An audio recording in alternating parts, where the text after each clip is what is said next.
I don't know if you're caught up in the March Madness like a lot of people are. I know Scott kind of gets into March Madness, fan of a couple of the teams.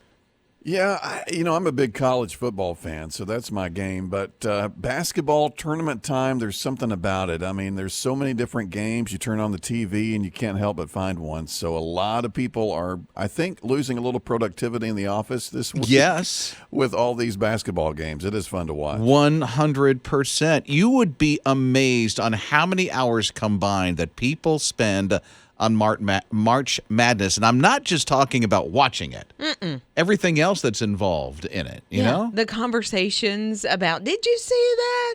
And that was, a play. I can't believe that happened. So the average NCAA basketball fan getting into March Madness, they say watch at least a combined 13 hours of this tournament.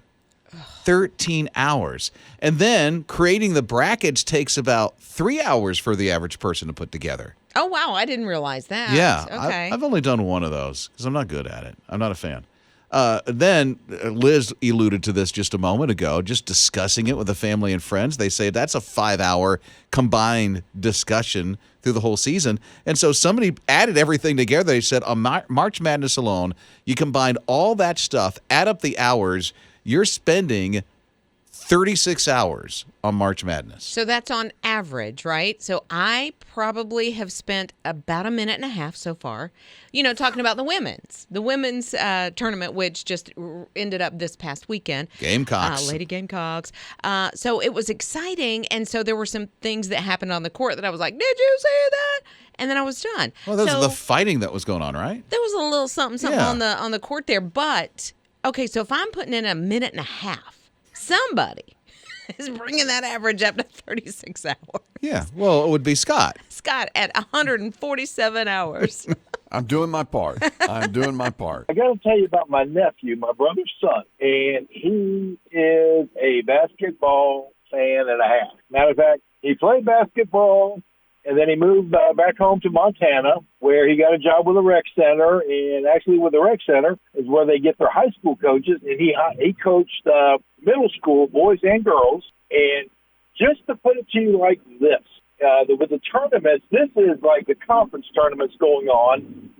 Next weekend, I think, is when the big tournament starts. And he has got a basement apartment. He has 3 widescreen TVs and his computer, and he'll be watching all 4 games, the first 4 games as they tip off. And he watches, you talk about they spend like 13 hours watching, he'll spend 13 hours day one. He will not miss any one of those first games. He always takes that those 4 days off from work, Thursday, Friday, Saturday, and Sunday, just so he could be at home to watch the opening round of the NCAA tournament.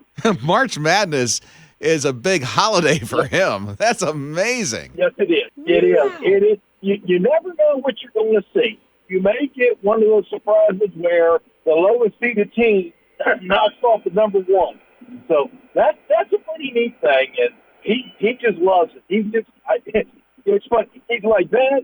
He and his dad, they're like that also for college football.